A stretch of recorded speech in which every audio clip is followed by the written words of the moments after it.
সব ফেরত হবে, সুদ সমেত ফেরত হবে। করলেন এক কে বদলে 10, এটা আমরা রয়েছি, এক কো মারেগো তো 10 মারেঙ্গে। এবারে অভিষেক বন্দ্যোপাধ্যায় তিনি বলছেন যারা যারা সিপিএম থেকে বিজেপিতে এসছে তারা হারমাদ নতুন মদের কার কথা বলছেন উনি? একজন উন্মাদ বলছেন এই কথাগুলো, তার মানসিক সুস্থতা কামনা করি। সিপিএম এর হারমাদ গুলো আজকে তৃণমূলে গেছে। সৌগত মোল্লা তার এক্সাম্পল, বোম বাঁধা বিধায়ক। আর অভিষেক বন্দ্যোপাধ্যায়ের কথার উত্তর যদি নিতে হয়, আমাদের দলে একজন বুথ প্রেসিডেন্টের কাছ থেকে নেবেন, তার রাজনৈতিক অভিজ্ঞতা আছে। কৃষির দয়া নেতা হওয়ার একজন লোকের বক্তব্য মানে বন্দ্যোপাধ্যায় সভাতে জয়শ্রী পশ্চিমবঙ্গের হিন্দুরা দেখুক, পশ্চিমবঙ্গে জয় শ্রীরামের ধ্বনি দেওয়া পাপ হয়ে দাঁড়িয়েছে। পশ্চিমবঙ্গে জয় শ্রীরাম বললে মমতা জেলে পাঠিয়েছিল আর ভাইপো মার খাওয়ালো। পশ্চিমবঙ্গের হিন্দুরা দেখুক, পৃথিবীর নিয়ম আছে, কিছু বাড়তি যায় না, সব ফেরত হবে, সুদ সমেত ফেরত হবে। আমরা ডক্টর শ্যামাপ্রসাদ মুখার্জি জল করি, প্রতিবাদ করেছি, প্রতিরোধ করেছি, প্রতিশোধটাও খুব মধুর হবে। আপনারা কি ভয় পেয়ে যাচ্ছেন? মনে হচ্ছে ভয় পেয়েছি, এখানে কাউকে দেখে মনে হচ্ছে ভীত সন্ত্রস্ত। ভারতীয় জনতা পার্টি করতে বুকে দম লাগে। তৃণমূল কংগ্রেস সরকারে যাওয়ার পরে ঝান্ডা দেওয়ার লোক পাওয়া যাবে না। ভয়ে কারা আছে বোঝা যাচ্ছে। ফুটো মস্তান আমরা অনেক দেখেছি, এরকম ফুটো মস্তান অনেক দেখেছি। সরকারের কোলে বসে ডায়লগ দেওয়া যায়, সরকারটা যাওয়ার পরে বাড়ি থেকে বেরোবে কিনা খোঁজ নেবে। আজকে জীবন কৃষ্ণ সাহার একেবারে ইডি বাজেয়াপ্ত করলো কোটি টাকার সম্পত্তি। দেখুন, জীবন কৃষ্ণ সাহা হয়েছে টোটাল 638 কোটি টাকা বাজেয়াপ্ত হয়েছে জীবন কৃষ্ণ সাহার রেজিস্ট্রেশন অ্যাসেট নিয়ে।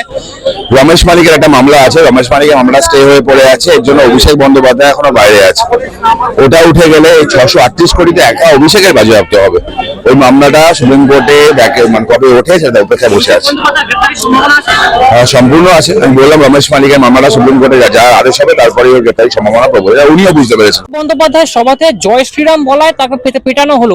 জয় শ্রীরামকে ভয়কে প্রেতাত্মা ভয় পায়। উনি আছেন প্রেতাত্মা, বা বাংলাদেশ যারা মুসলমান আছে, বাংলাদেশি পাকিস্তানি, ওরা ভয় পায় জয় শ্রীরামকে, উনিও ভয় পাচ্ছেন। তো আপনারা বুঝেন যে উনি বাংলাদেশি বলছেন আচ্ছা, একদম বাংলাদেশি, ও বাংলাদেশি পাকিস্তানি ওইটাই রয়েছেন, ওই তো ওরাই হচ্ছে এনার আত্মীয়।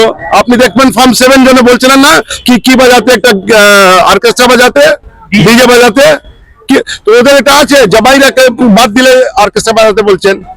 অর্কেস্ট্রা বাজাবেন, নিজে বাজাবেন, জেলে গিয়ে বেশি দিন নেই। অভিষেক বাবু যে শুনতে পাচ্ছেন, আপনি শুনে নিন, আপনি বেশি দিন বাংলা মানুষের বাংলার মাটিতে বাইরে ঘুরতে পারবেন না, জেলে ভাত খাবেন না। আচ্ছা, অভিষেক বন্দ্যোপাধ্যায় তো বলছেন যে সমস্ত সিপিএম কর্মীরা বিজেপিতে গেছে তারা এখন জল্লাদ।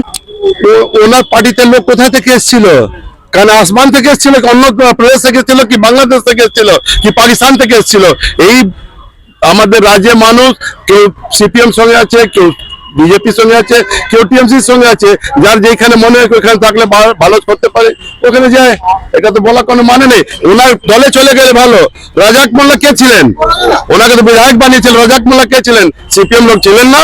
তখন দেখলেন নাকি জল্লাতে কি উত্তর অভিষেক ওরা আছে না, এদের জামাই আর কি ছিল, এদের জামাই আছে, আদর করে রেখেছেন। রাজাক মোল্লা জামাই ছিলেন, কি জামাই বলতে পারবো না, ওই জন্য টিকিট দিলেন, তারপরে মন্ত্রী বানালেন। সিপিএম ছিলেন না রাজাক মোল্লা?